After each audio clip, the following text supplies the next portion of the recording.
That was a really, really nice story. That was like, it was creepy, but it was very nice. Yeah. You know? Yeah, I felt that.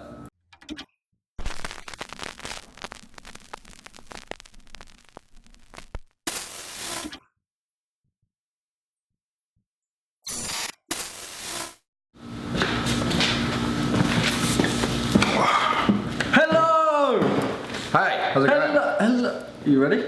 I'm ready, let's keep going. Hello! Oh, how's it going, everyone? Welcome back to ohno. My name's Jack Finch. This good fellow over here is Daniel Burke. Daniel? No? Whatever. Yeah, what's good? What's good, everyone? It's not so hot in the forest. If I look a little bit glistened, it's because I've just stepped from the ohno waterfall shower that we've always had. It's really refreshing. I do like endurance training there.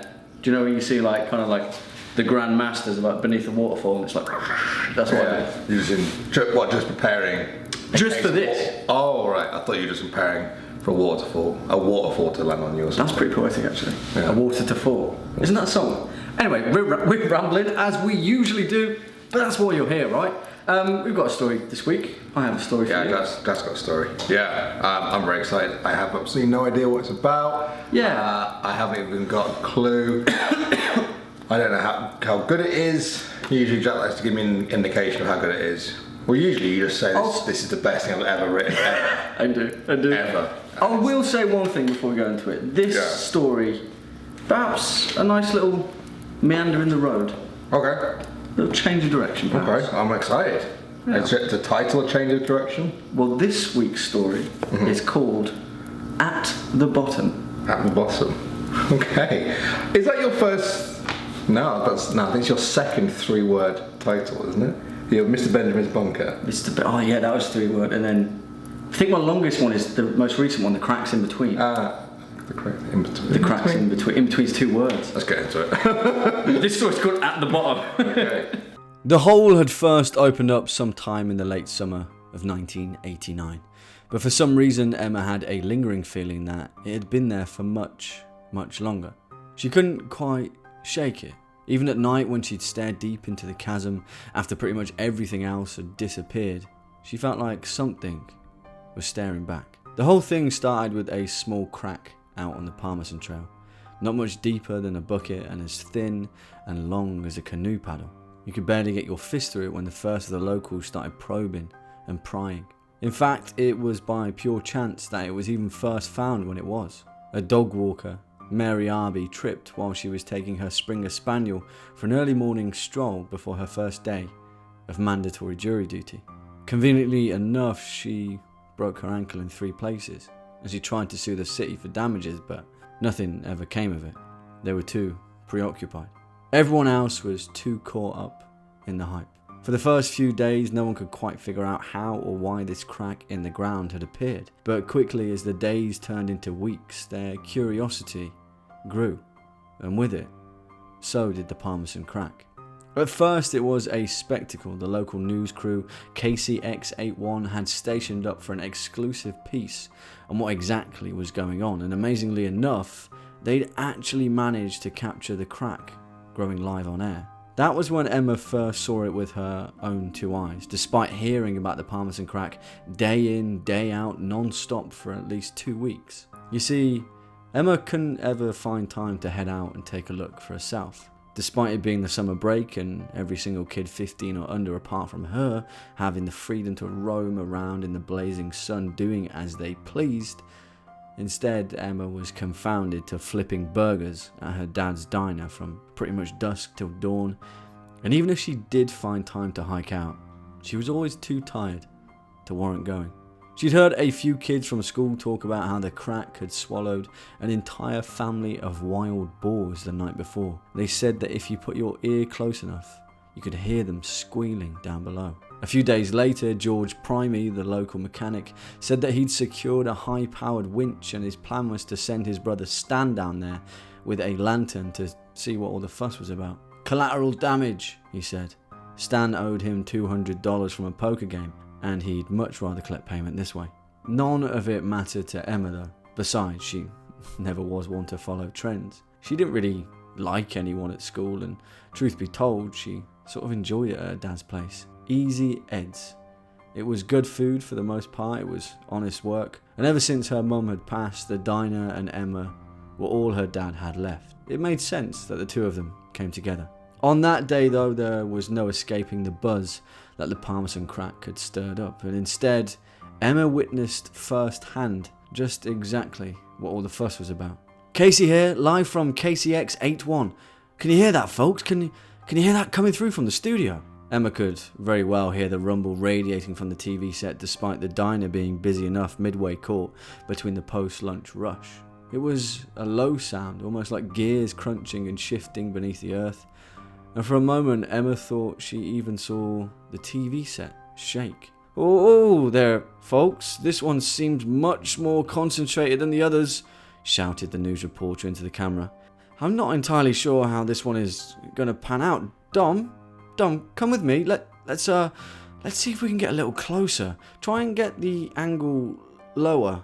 The reporter, Cassie, grinned at the screen as she tiptoed across the scattered rubble at the edge of the Parmesan crack, keenly trying to keep her footing. She smiled back at the viewers, but as Cassie Carver turned back to angle herself into the frame just in front of the jagged ridge, her heel broke and snapped, and she tumbled down into the abyss without a sound.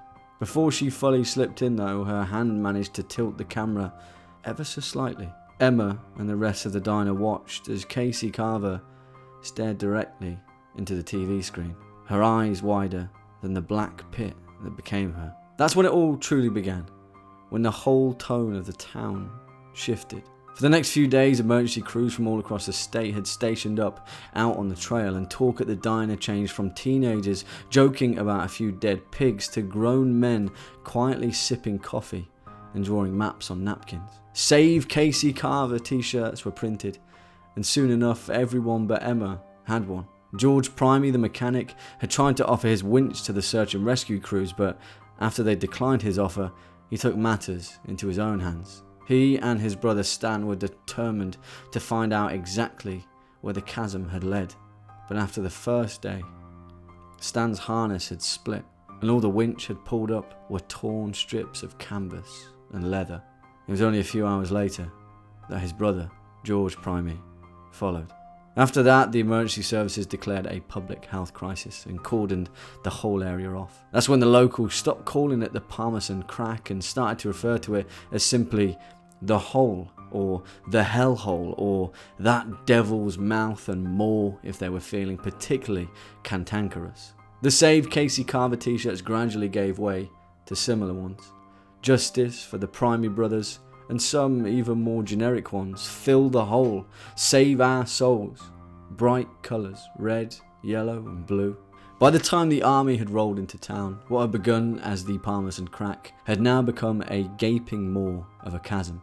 A hole that stretched nearly 15 metres wide, and it was anyone's best guess as to how deep the thing ran. That was when the rumours started. And that was when Emma noticed more and more new faces at the diner. These were out of towners, alright, Emma knew that much. Men in suits that couldn't spend more than 2 minutes without checking their pages or holding their fingers to an earpiece tucked neatly above their collar. They'd order something unassuming, like a Diet Coke, and then spend 3 hours sipping it before throwing a 20 down on the counter and leave in a hurry. Emma's dad didn't mind. In fact, business was booming, and not a hot summer's day had since passed by without Easy Ed's being in full flow of service. With the men in suits came the rumours though. At first, Emma had heard that it was an experiment gone wrong from China. Apparently they'd tried drilling straight through the Earth's core, but had hit a crack in the crust. She didn't even want to begin to think who'd thought that one up, but she'd hazard a guess that they weren't in her geography class. The more palatable ones though were that the government had been building an underground maglev track for the rich and famous that had quickly gone wrong and the tunnel system collapsed right beneath our town. Another was that they'd turned on a black hole generator in an underground base somewhere, and the first cracks had started leaking out from the Parmesan Trail, tearing apart at the very fabric of time and space. Emma liked that one. It still gave some kind of hope that Casey Carver and the Primey brothers might still be alive. If you believe in that sort of thing, anyway. But Emma always saw black holes as more of an opportunity than anything else.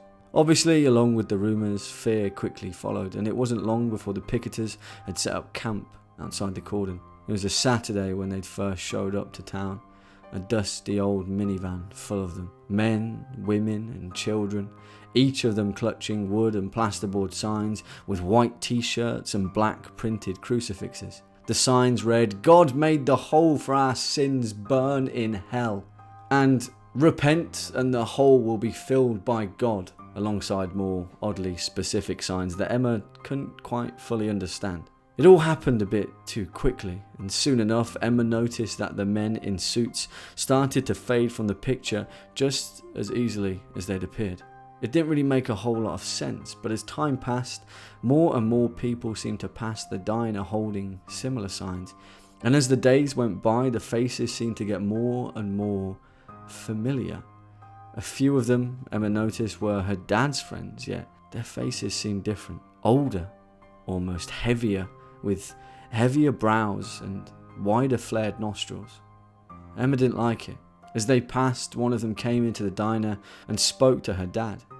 He nudged him by the shoulder and tilted his head toward the passing crowd. "Come on, Ed," he said. "If you can't get much easier than up at the hole." Emma's dad shook his head and laughed as he polished the counter with his rag. "Well, you're missing out, Ed. I'm telling you, there's something real special up there. It opened up for a reason, you know. It chose us." It had only been a week or so before Emma had heard about the first death. Apparently, also Emma had heard from Mary Arby, the dog walker that had found the Parmesan crack all those months before, who now hobbled into Easy Ed's on crutches given the fact that nowhere else was open in town. The crowd at the hole apparently had heard the voice of Cassie Carver shout out to them. "I heard that it was clear as day," said Mary. "That poor girl Cassie crying out from down there, whatever there is, telling all those people how beautiful it was down there." She paused for a moment as she sipped her coffee and winced at the heat. "As a matter of fact though, I'm not sure if I buy a single word of it. When I tripped on that crack, I didn't see nothing but earth, earth and more earth. Not a sign, not a single thing. I was the first one who found it, and what did I get? Nothing. Just a broken ankle." Over the next few days, more and more people seemed to flock past the diner, up on their way toward the hole. Some of them clutched signs, others clutched their loved ones. Gradually, fewer of them returned, and eventually, none of them at all. Before Emma knew it, even Mary Arby was hobbling up the trail on her crutches, waving frantically as she said goodbye. Emma wasn't exactly sure when the last day had arrived. It could have been either a Friday or a Sunday, give or take a few hours either side. But before long, Emma and her dad were flipping burgers for themselves, and they drink milkshakes together on the counter late into the night. A few people still poked their heads inside the diner, but for the most part, they'd just grab a coffee and then quickly drive on by, a skittish look on their face as if they were caught somewhere that they simply shouldn't be. That evening, after Emma worked up the courage to ask her dad if it was okay, she hung up her apron and kissed him on the cheek. Easy Ed told his daughter that she should have only asked if she wanted to go and see what all the fuss was about over on the Parmesan Trail, but Emma said that they were always too busy.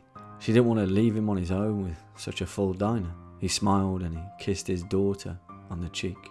The hike up to the hole was quick enough, and Emma was amazed to see the rows and rows of tents and fencing that had been set up just before the cordon. An entire town, all of them abandoned though, of course, but that didn't matter. There were signs scattered across the rocks, painted with love hearts and crosses alike. Some of them had been chiseled deep into the cliff edge already, and others dangled aside from lengths of rope. As Emma made her way closer, the hole that had been the summit of her town for the last 6 months, before consuming everyone and everything that she ever knew, was far, far larger than any gossip, rumour or detail could have ever comprehended. She peered her head over the side, but before Emma could fully make out the vast expanse of the abyss that lay in front of her, she decided to find out exactly how deep the hole could go. She picked up a pebble from the rocky crop beneath her, and with a flick of her wrist, she cast it out. She waited and waited and waited, and she couldn't hear a thing. That was a really, really nice story. That was like, it was creepy, but it was very nice. Yeah. You know? Yeah, I felt that. I'd almost even say that was our first story that wasn't just exclusively scary, intended to scare. 100%. And I think it was that very last bit, that last line. You could have flipped the whole thing on its head by saying something, you know. I think there's something there. I think, you know, I didn't want to make it as kind of like blatantly allegorical and metaphorical as what I could, right? But I've been reading a lot about ghost towns lately. Yeah. And like how they just like, especially in the Midwest of America and just kind of America as a whole, just how towns can just up and go. And I was kind of thinking, I was like, what takes a town to leave? What brings a town to go? And then I thought, there's a lot more behind that. Do you know what I mean? I think there's, no matter the myths and legends that are conjured up from why towns disappeared, there's always something else. You know, there's always like a meaning that none of us will ever grasp. It just kind of happens. It just a hole appears and people leave. Yeah. Right. Yeah. No, I really like that. Yeah. It is a bit of a metaphor for like our lack of understanding of why it happens. Unless you study these things, why do ghost towns exist? It's because everyone likes to think they know. Oh, it's because of the industry in the Midwest. Like, that's not specific. Like, but we all don't know why these things happen, and that's sort of like that hole is like the hole in our knowledge, which is sort of like things just disappear, and like who's looking into this really? Like who's actually But I think there's a deeper. Sorry. And what I really liked was the which gave it the sort of, which did give it a creepy vibe, was that it was obviously done through the eyes of like the last people. Like I've always wondered about that. I'm bleeding. This is a horror show. No, you're not bleeding. No. Yeah, like I've read about ghost stories before, like especially in the Midwest and like sort of cowboy era, and just like there must have been a last family. I mean, there literally must have been, and if not the last family, the last two families or three families, or the last. But there must have been, and they must have literally closed the door behind them on an entire town, you know, and been like, that's it now. Well, I think in some cases there are some ghost towns. There are people still living there. Which I don't know, obviously not all of them. Like for the most part, like ghost towns are very much ghost town, but there are a few that I was reading about that kind of like still populated by people who like live there in the boom and bust of kind of like whether it's mine work or whatever. Yeah, it's crazy, and is it because America is such a big place that this can happen? Because I'm like, but then there are ghost towns in England, there are ghost towns in Wales and Scotland, and I think no, it happens everywhere. It happens everywhere, doesn't it? And I think there's something behind it. There's something about what tears a community apart. And I don't always necessarily think it's a tangible thing. No, well, it's also like, I don't know, it's a bit almost like the conservation of energy. Like it's something never destroyed, it's just moved. And like we live in a city. That's a great way to put it. You know what I mean? That's what I feel like. Great way to put it. We live in a city and we take for granted that there's a new building built over there. You know, on my way to work, there's a massive skyscraper being built next to where I work right now, and like, just take it for granted. But there's no take without give. You know, it must be coming from somewhere. Those people, those resources, and it's all being pulled. You know, it's the I don't know. Yeah, it's the conservation of energy. It's moved somewhere else. Yeah, and it's but for the you know, the kind of like verve of a town and like the spirit of a place and a time, all that's left is the ruins. Yeah. Right. So even if that energy is shifted somewhere else, there is still a husk, a remnant of what or why, or a hole left behind. Right? Yeah. Yeah. So yeah, that was kind of my feelings. And it also that's something I've always thought about. I might talk to you about it before. I get this random thought sometimes. I'm walking down the road and I'm looking at houses from a few hundred years ago, and this feeling always strikes me. I'm like, we're like those little hermit crabs that crawled into someone else's shell, like the Victorians or whatever, or especially where we come from. That's such a good analogy. They didn't build it for us. They didn't. You know how we think about the future? We're like, we got 2100 plan. Do you think the Victorians gave a shit about 2019? They were building these buildings that we're all now living and working and going to, knocking on the door. They built it for themselves, and we sort of crawled in, and we're living in there. Danny, you never cease to blow my mind with those analogies, dude. Like, we are literally, our civilization are hermit crabs. Yeah. That is a fantastic way to put it. Each one is just sort of, I mean, it's only really been the past few hundred years, I think we've really started to take the idea of we've got a responsibility for the distant future. Not doing a great job of it right now. But we need to get better. Yeah, exactly. Yeah. Right. And so then maybe it won't be as weird, because maybe people in the future will look back at this and be like, oh crap, they built this with us in mind. Yeah. And it's different, but that's dope. But not right now. Like, we are just living. When we walk into a 1,000-year-old church, they couldn't give a toss if we existed when they built that. It's not for us. Daddy, you? No way. It's literally just for them right there and then. So like going back to the concept of ghost towns, it's creepy. It's like coming across a little shell that didn't get filled in. Yeah, you know? Yeah. No one wanted to pick that shell up. Yeah. Another great analogy. You need to stop with these analogies. That was a great analysis. Good job, dude. That's how it felt. You know, you're meant to be complimenting my analysis, but they're complimenting your story. It was brilliant. It was a brilliant analysis. That was one of the best. The story was great, and it obviously gave me Stranger Things vibes, like small town. Something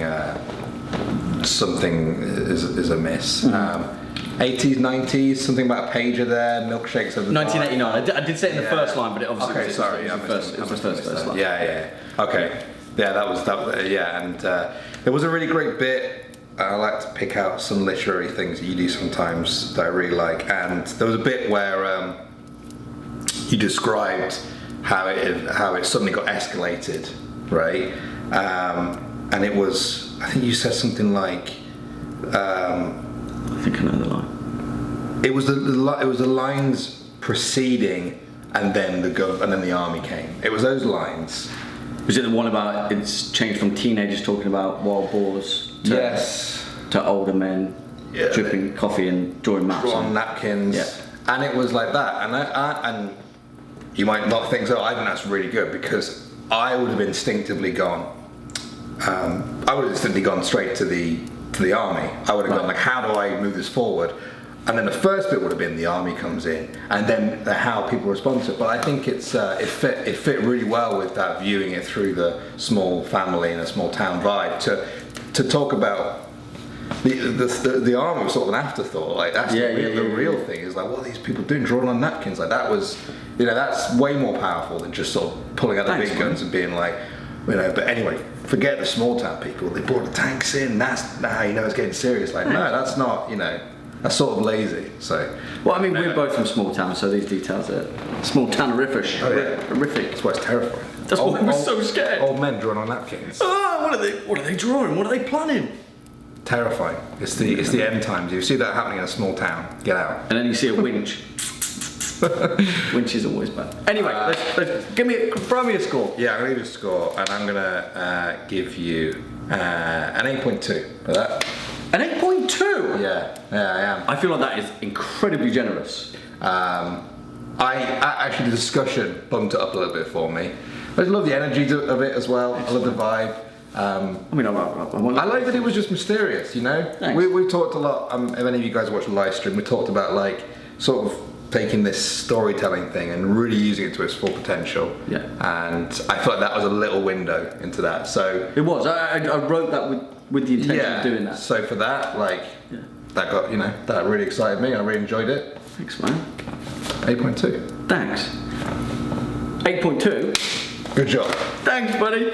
Well, usually we do this and go, if you have a story of your own, send it to howknowstories@gmail.com. But stop right there. We have a Reddit. We have a Reddit. Oh, yeah, we do, a subreddit, yeah. We have a subreddit, which is currently a work in progress, but as more and more people flock to it, hopefully it will develop some kind of infrastructure. Mm-hmm.